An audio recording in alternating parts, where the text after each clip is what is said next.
दिल्ली के बाहर एक पुराना हाईवे है, NH 709। रात को ये रोड बिल्कुल सुनसान हो जाता है, ना गाड़ियाँ, ना लोग, ना आवाज़। लेकिन ट्रक ड्राइवर्स के बीच एक अजीब सी बात मशहूर है। वो कहते हैं अगर किसी रात तुम्हारी गाड़ी का क्लॉक 3:12 पर रुक जाए तो समझ जाओ तुम उस रोड पर नहीं हो, तुम उस रात में फंस चुके हो। कबीर एक ट्रैवल ब्लॉगर था। उसका चैनल था नाइट एक्सप्लोरर। एक रात वो अपनी कार लेकर दिल्ली से देहरादून जा रहा था। कैमरा डैशबोर्ड पर लगा हुआ था। वीडियो रिकॉर्ड करते हुए कबीर बोला, गाइज आज मैं एक ऐसे हाईवे पर ड्राइव कर रहा हूँ जिसके बारे में लोग कहते हैं यहाँ टाइम लूप होता है। वो हंस पड़ा। ऑब्वियसली ये सब बकवास है। बारिश शुरू हो गई थी और रोड पर फॉग भी आ गई थी। कबीर ने घड़ी देखी, 3:11 हो रहे थे। उसने एक्सेलरेटर थोड़ा बढ़ाया। 1 मिनट बाद फिर घड़ी देखी, 3:12 हो रहे थे और सब नॉर्मल था। 5 मिनट बाद कबीर को रोड पर एक लड़की दिखी। सफ़ेद कपड़े, भीगी हुई और रोड के बीच खड़ी थी। कबीर ने ब्रेक मारा। हे, क्या तुम ठीक हो? लड़की ने धीरे से अपना चेहरा उठाया। उसका चेहरा बिल्कुल फीका और डेढ़ था और आंखें बिल्कुल काली। और फिर वो अचानक रोड से गायब हो गई। कबीर का दिल तेज धड़कने लगा। उसने कार घुमा दी। गाइज आई थिंक मुझे हेलुसिनेशन हुआ। उसने घड़ी देखी, 3:12 ही हो रहे थे। कबीर 10 मिनट ड्राइव करता रहा, लेकिन फिर उसने वही सेम ब्रिज देखा, वही बोर्ड, NH 709। कबीर हैरान हो गया, ये कैसे पॉसिबल है? उसने घड़ी देखी, 3:12 ही हो रहे थे। तभी आगे रोड पर फिर से वही लड़की खड़ी थी। इस बार उसका चेहरा कैमरा में क्लियर दिख रहा था। कबीर का खून जम गया। उसने तुरंत एक्सेलरेटर दबाया और लड़की को बाईपास कर दिया। रेयर व्यू मिरर में देखा, लड़की गायब थी। कबीर का दिमाग खराब होने लगा। उसने कार रोकी और फ़ोन निकाला। नेटवर्क ज़ीरो था। उसने घड़ी देखी, 3:12 हो रहे थे। तभी उसे एक आवाज़ सुनाई दी।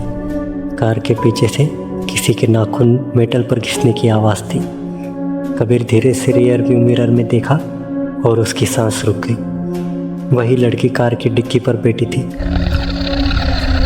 कबीर चिल्लाया और एक्सेलरेटर दबा दिया। कार 120 km/h से भागने लगी। कबीर फाइनली हाईवे से बाहर निकला और एक छोटा सा ढाबा दिखा। वो तुरंत कार से उतर कर गया। ढाबा पर एक बूढ़ा आदमी बैठा था।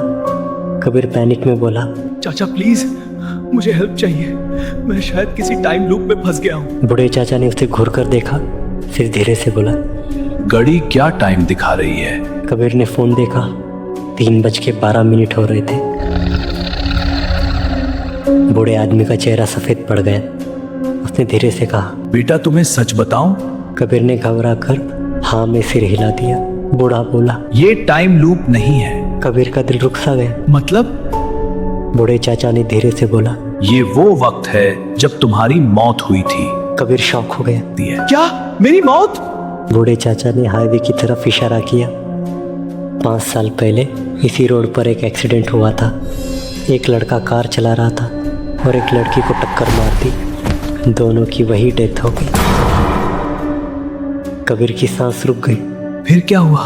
बूढ़े चाचा उसके आंखों में देखते हुए बोले, तब से हर रात 3:15 के आसपास वो लड़का उसी रोड पर ड्राइव करता है और उस लड़की से बचने की कोशिश करता है।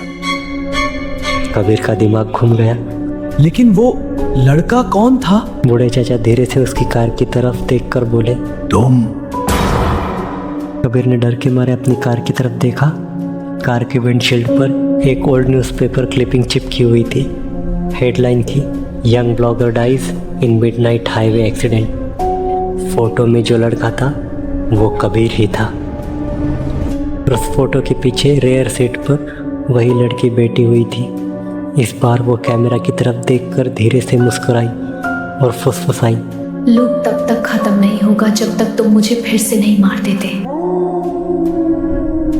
उस रात के बाद NH 709 पर कभी कभी एक कार दिखाई देती है जो बार बार सेम रोड पर घूमती रहती है और उस कार के अंदर एक लड़का हमेशा चिल्लाता रहता है, रेयर से एक पर्दे की एक लड़की से बचने की कोशिश करते हो। अगर आपको ऐसी ही माइंड ब्लोइंग और डरावनी हॉरर स्टोरीज पसंद है तो वीडियो को लाइक करो, शेयर करो और चैनल को सब्सक्राइब करना मत भूलना, क्योंकि यहाँ मिलती है ऐसी कहानियाँ जो शायद आपको हर रात 3:12 पर याद आए।